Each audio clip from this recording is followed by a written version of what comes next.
What's up, Natty Nation? Krysten Novak here. Oh wait, the socials changed it to Krysten Jansen. Yes, Krysten Jansen here. Welcome back to my channel. As you can see from the title of today's video, we're gonna be going over the bench press. We are just gonna stick strictly to the fundamentals when it comes to form and technique. So let's get it. I've been doing things that they told me I should never do. I've been doing things that they told me I could never do now. Never do, I could never do. I've been looking back and I'm the only one who ever knew. My dreams began to turn out.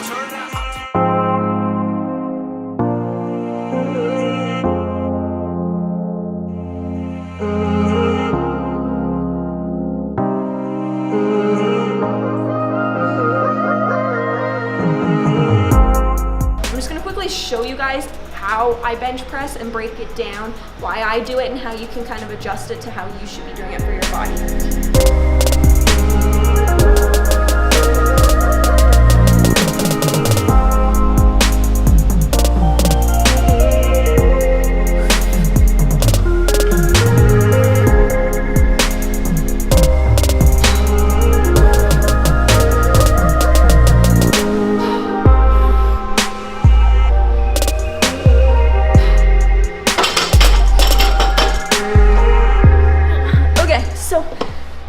Bench press, I want to start off with the grip.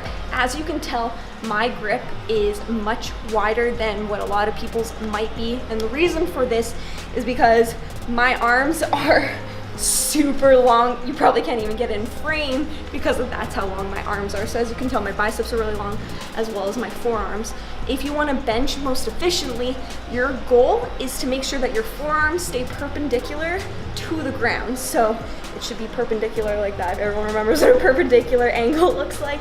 That's how your forearm should look. So in order for me to achieve that, I actually have to have a wider grip. So you want to play with your grip, what's going to allow you to make sure that your forearms are perpendicular to the ground. So let me just give you an example what it might look like if I had a more narrow grip.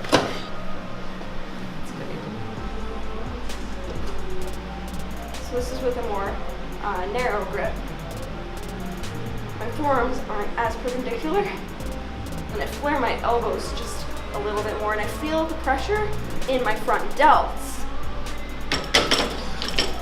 Whereas now with a wider grip, I can actually activate and engage my back more to maximize my strength. So with a more wider grip, my elbows are tucked and my forearms are perpendicular to the ground, giving me more power to press. Okay, so that's it for the grip. Next, I want to talk about the bar path. So in order to make sure that you have an optimal lift, you actually want to have a reverse J shape. In addition to that, in order to keep your forearms perpendicular to the ground, because again, my arms are so long, I actually have to bring the bar path a lot lower, closer to my sternum versus the middle of your chest. Let me show you guys what that might look like. Bar path, how it should be. Maybe you can get it from, like a side angle. So this is how it looks like for me. It's coming down and then it's gonna go up into a kind of a J. So you push it up towards. But in order for my forearms to be perpendicular, the bar's gotta come a little bit lower on my chest. So here's how it would look if it came more so in the middle of my chest. See how my front delts kind of go forward, and I'm no longer having a J shape, and I'm gonna hit the front racks. So that's why I have to come down a little bit lower. Show you again.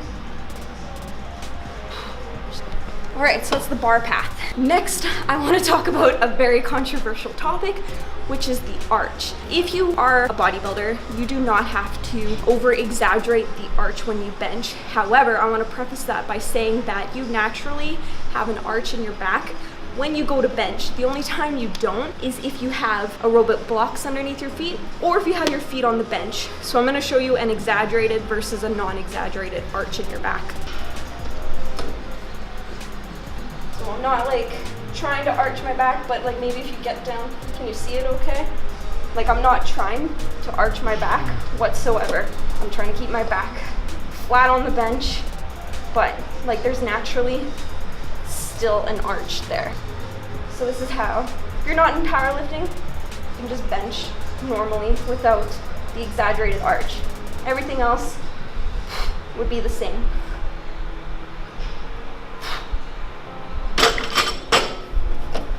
All right, now I'm gonna show you what a more exaggerated arch would look like, somebody who is competing in powerlifting. The reason that you wanna do that is for obvious reasons, to reduce your range of motion so you can maximize your strength. So for me, being able to arch my back as comfortably as I can, it's based on your flexibility. You don't wanna over-exaggerate it if it puts you in an uncomfortable position. But I wouldn't be able to lift as much as I could if I didn't exaggerate the arch. So let me show you what that looks like.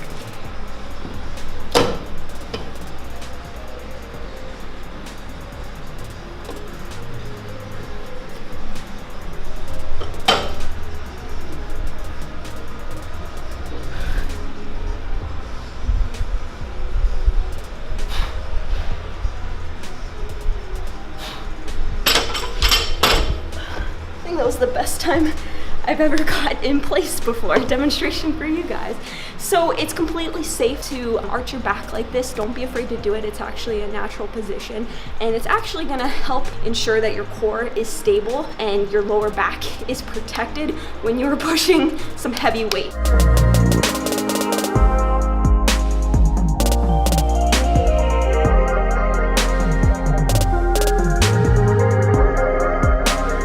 Something that I want to quickly touch on in regards to your hand position is how your wrists should be.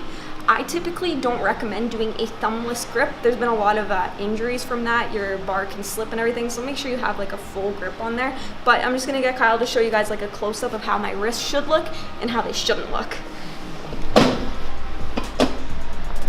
So when you come to bench, make sure you find your hand placement. I use these rings right here to make sure that I am even with my grip. So when you grip, again, I don't use a thumbless. For people who don't know, this is a thumbless grip where your thumb comes towards your fingers. I wrap it underneath just to be safe. So when you're benching, as you can see from my wrist, it's completely neutral and stable, and it's gonna remain like that throughout the entire range of motion. So I'm gonna unrack and show you how it looks. So nice and strong, and it's gonna come down, and it's gonna stay like that. The wrist wraps really help me to be successful with that, but something that you want to avoid is where your wrists collapse. So a lot of people will do this. They'll start off really strong when they unrack, and then when they come down, their wrists will fall back like this. And when you have 100 pounds, 135, 225, however much you lift on there, that can be pretty dangerous and pretty painful. So make sure you keep a nice neutral grip.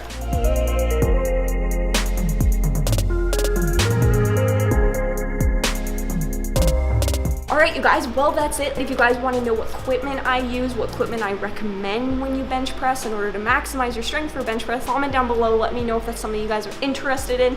Other than that, I hope you guys found this video helpful. Let me know if this is something you guys want to see going forward. As you guys know, I love form and technique. It is my bread and butter. I am obsessed with it, and I love teaching you guys. So thanks you guys so much for watching. Make sure you guys like, comment, subscribe to my channel, and subscribe to Kyle's channel. See you guys in the next one.